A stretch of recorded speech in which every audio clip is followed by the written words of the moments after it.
Welcome back, ladies and gentlemen, to the Panic Meet Peace podcast.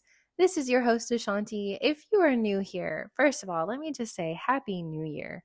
I am so glad that you were able to join me at the first of the year. It's January 2nd. I'm full of hope and excitement right now. I'm really excited about what God is doing. And even though I'm recording this before January 2nd, I am still very excited because God is going to do great things for everyone this year that is following after Him.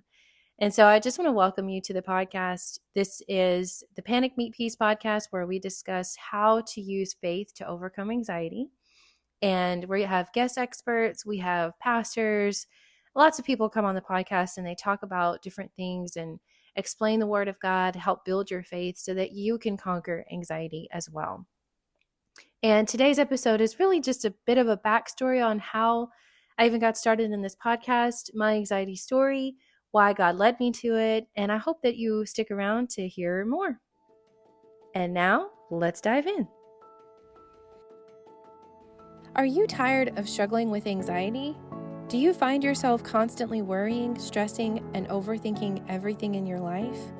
Do you desire to be free in your own mind again? Welcome to the Panic Meet Peace podcast. I am your host, Ashanti, and I teach believers like you how to find peace over anxiety through faith. In this podcast, we discuss strategies for managing anxiety and stress using biblical teachings and faith-based techniques. My special guests and I share our personal experiences, advice, and perspectives to help you ditch the panic attacks and guide you from fear to faith. God has already promised you the peace that passes all understanding, and I am more than happy to introduce you to that peace through today's episode. Are you ready? Without further ado, Panic, Meet Peace. All right, so my story probably sounds a bit like yours, and as I'm talking, I'm sure you're going to hear a little bit of something that you've been going through as well. But as a child, I never really dealt with anxiety. I grew up in a Christian household. I grew up in a Baptist home, and my father was a pastor. My mother was always by his side, and everyone in my family believes in God. So I never really learned about anxiety or was really taught about it, nor had I any idea what it was because I'd never really felt it before. I was a bit of a people pleaser when I was a kid. I just wanted to make friends, and I was bullied a lot, but I still never dealt with anxiety for those reasons, even though those things were happening all the time. Anxiety for me really didn't kick in until I had my first kid.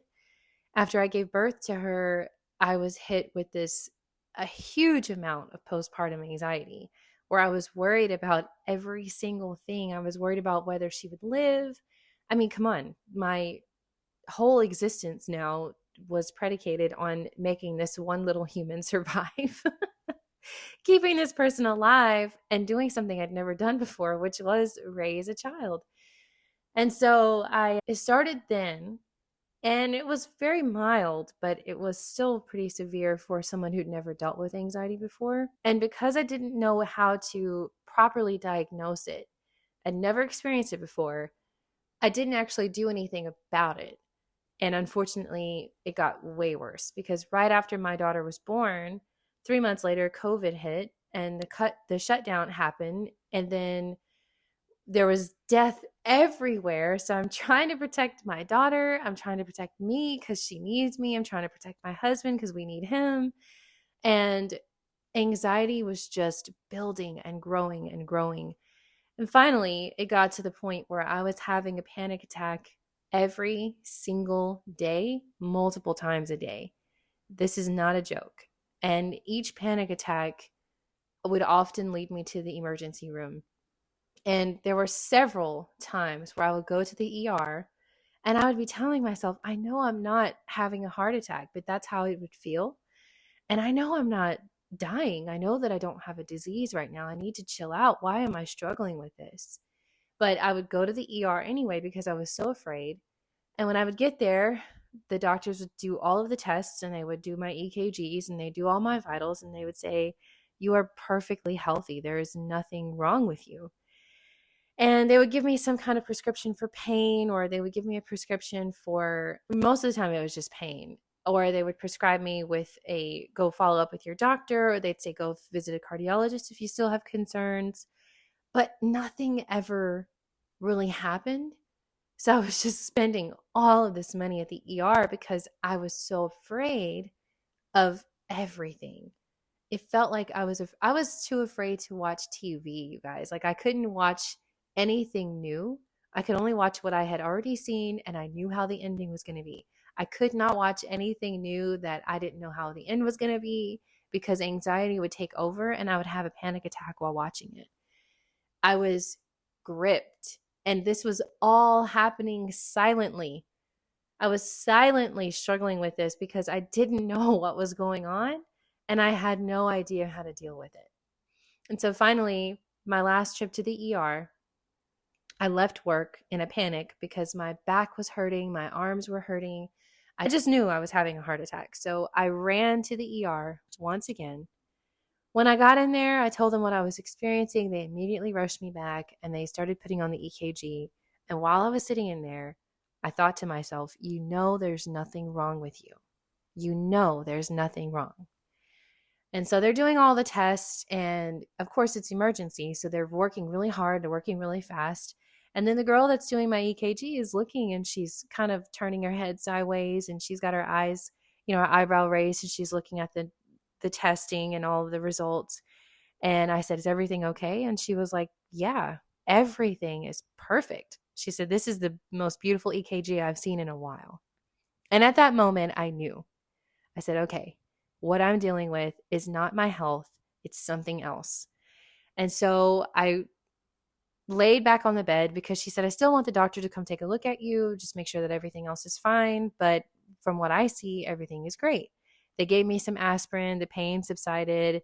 I'm laying in the bed, I'm watching the TV that's in the room, and I just started crying.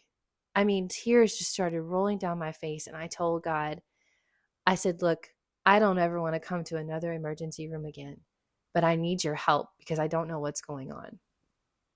So the doctor comes in and she's talking and she's looking at all my reports and she's like, I think you're extremely healthy.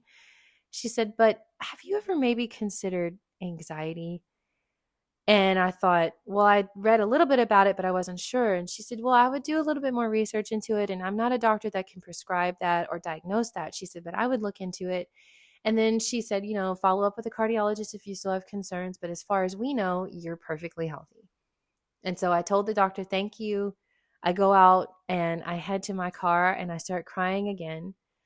And I told God, I said, I will partner with you if you will help me get through this. So then I go and I start researching anxiety, and just about every symptom that I was experiencing on a daily basis were listed under anxiety. Panic attacks, worry, fast heart rate, pain in different areas, fear of impending doom, struggling to sleep, struggling to enjoy life and be present. There were so many different symptoms symptoms of anxiety that I was experiencing. And as soon as I read it, I cried again. I was in such a mess, you guys. I cried all the time. I was worried and anxious about everything. And I knew that there was a better way. And I was thinking, do I need to take medication for this? How do I get rid of this? And when I started looking up medications and realizing that there really wasn't actually a cure for anxiety, I told myself, something just rose up in me. And I know now that it was my spirit, but at the time I didn't know.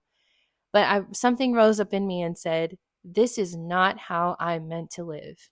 And there is a better way. God did not mean for me to live like this. And so in the car one morning on my way to work, I'm crying again. Surprise, surprise. And I tell God, this whole time I've been asking you to do everything for me. But now I want to do something for you. I've got to get the attention off of myself. I've got to take me out of the picture because every time I come to you, I'm fearful of death and everything. And so I go to God in prayer on my way to work. And I said, Lord, what can I do for you? And immediately I hear podcast. That's all I heard. And I thought to myself, a podcast. Never considered it, never looked it up, never even imagined that I would have one or do one. And I thought, no, that's not for me. Like, maybe that's not what I heard, but it just wouldn't leave me alone. I knew in my spirit that I was meant to start a podcast. So I started looking it up. And sure enough, the next day, I get a notification from a podcast that I listened to podcasts and I followed podcasters, but I was never interested in starting one or even knowing. That was never in my mind. So this is how I know this was God. But one of the podcasters I followed had an ad on Facebook, and the ad said, "Learn how to podcast.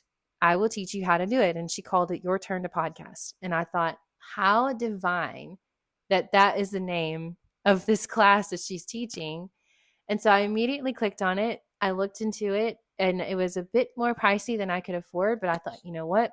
This is what God wants me to do, and I need to know how to do it. So I'm going to do it. Got in a class, started taking the class. And the podcast originally started off as What Doesn't Kill You Makes You Oily. And the theme of the podcast was overcoming adversity to release the oil within. Sometimes we have to go through hard things in life so that God can produce what he put in us, our purpose. And that's the oil is the purpose. And so I was going with that and it kind of lasted for about 6 months in that area. But I knew that there was more. I just didn't know how to find it. And then I ran into another podcaster who taught a different type of course. And she talked about how we have to niche down and really gear in on something specific rather than something so general, like oil. Nobody's going to know what that is. And so I started following her, and here we are today. God led me to start. I actually started getting questions from people who were listening to the podcast about anxiety, because I told them that I was suffering from it and that I'd overcome it by partnering with God.